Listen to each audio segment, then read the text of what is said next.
سورت بنی اسرائیل آیت نمبر 24. وَاخْفِضْ لَهُمَا جَنَاحَ الذُّلِّ مِنَ الرَّحْمَةِ وَقُلْ رَبِّ ارْحَمْهُمَا كَمَا رَبَّيَانِي صَغِيرًا رَبُّكُمْ أَعْلَمُ بِمَا فِي نُفُوسِكُمْ إِن تَكُونُوا صَالِحِينَ فَإِنَّهُ كَانَ لِلْأَوَّابِينَ غَفُورًا.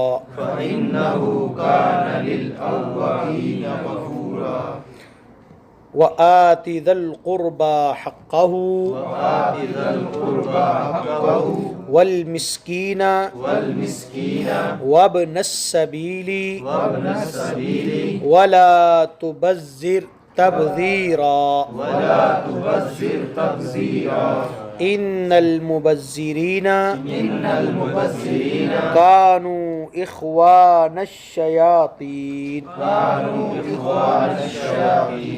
وَكَانَ الشَّيْطَانُ لِرَبِّهِ كَفُورًا.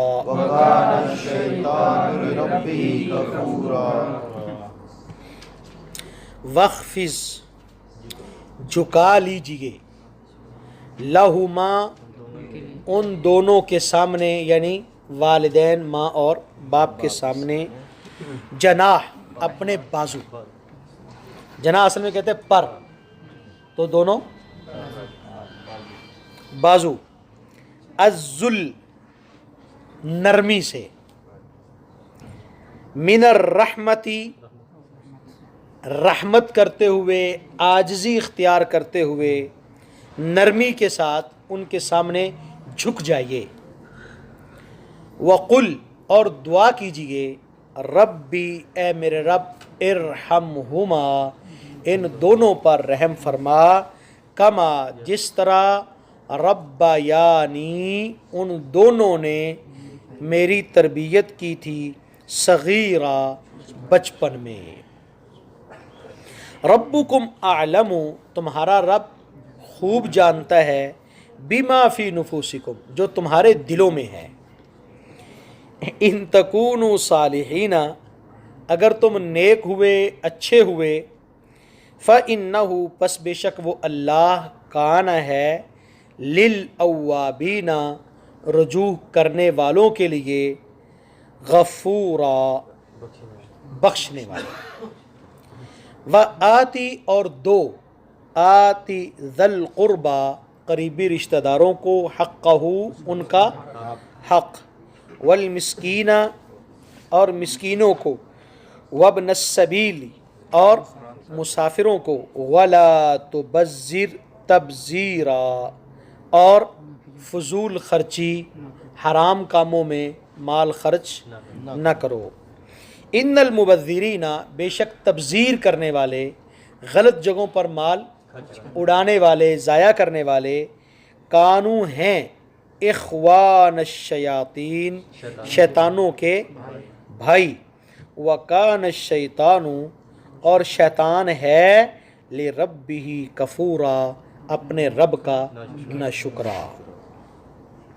واخفض لہما جناح الذل من الرحمہ اپنے والدین کے سامنے ہمیشہ نرمی اور شفقت کے ساتھ جھک کے رہیے، اکڑنا نہیں، اکڑ نہیں، ٹھیک ہے؟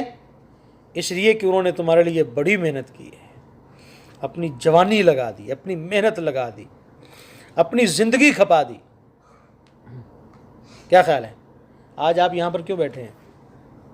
بچوں کے لیے بیٹھے ہیں. اپنی زندگی قربان کر کے آپ بیٹھے ہیں یہاں پر. ہر مرد کا دل کرتا ہے اپنی بیوی کے پاس رہنے کو، لیکن مرد کیوں نہیں رہ پاتا؟ صرف بچوں کے لیے. تو انسان اپنی زندگی کے سب سے بہترین سال جو ہیں وہ بچوں کے لیے قربان کرتا ہے. ساری محنت اپنی روٹی 2 روٹیوں کے لیے نہیں کرتا، بلکہ اس کی تو ساری زندگی چلتی ہی گزارے پر ہے، اپنے بچوں کے لیے کرتا ہے۔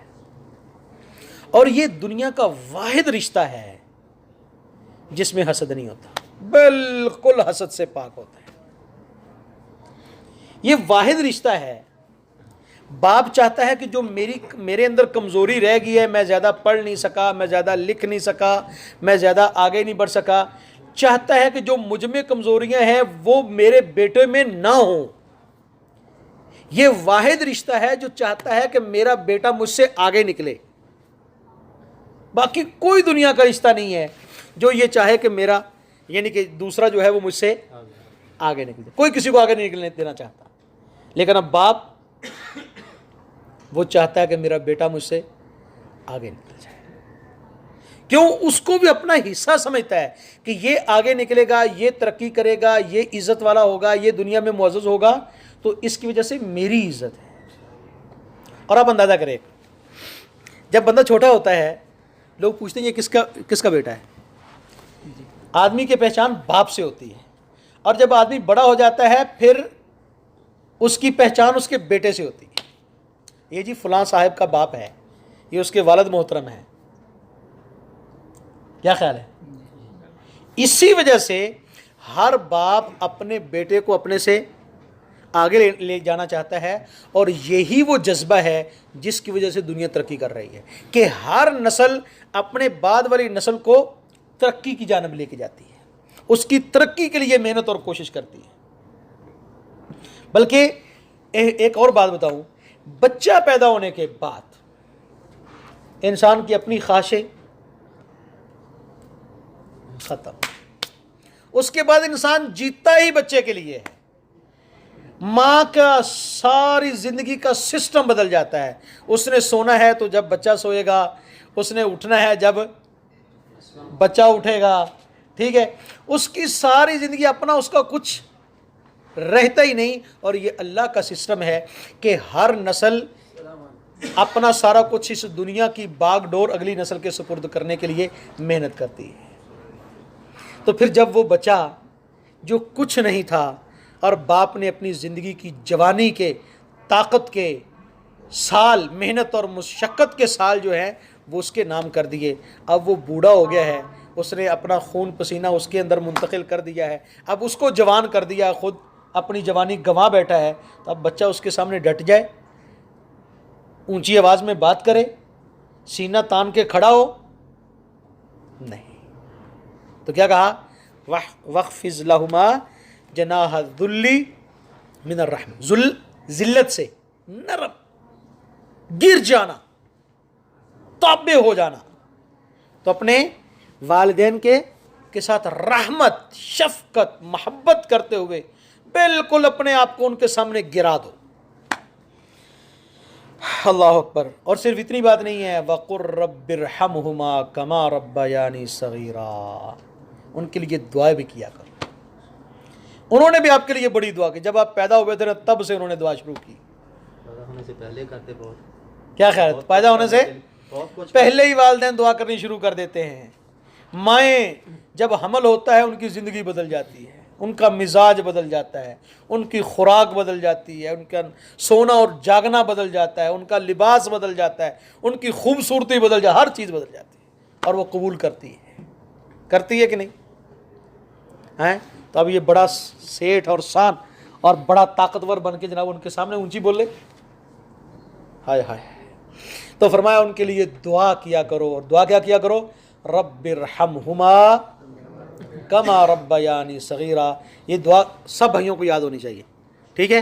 اور انشاءاللہ میں پوچھوں گا کسی دن کہ کس نے دعا کی، کہ اللہ ان دونوں پر رحم فرما، جس طرح انہوں نے مجھے شفقت اور رحم سے بچپن میں پالا تھا۔ والدین کس طرح پالتے ہیں؟ شفقت سے، محبت سے، اس کی تکلیف نہیں دیکھی جاتی، اس کی پریشانی نہیں دیکھی جاتی، ہر سہولت اس کو میسر کرتے ہیں، تو رحم ہی ہے نا۔ اور کتنے بچے ایسے ہوتے ہیں جو اپاہج ہوتے ہیں، ماں باپ اس کو پھینک دیتے ہیں، بچہ اندھا پیدا ہو جائے تو پھینک دیتے ہیں، بیمار ہو تو گھر سے نکال دیتے ہیں، ہائے ہائے۔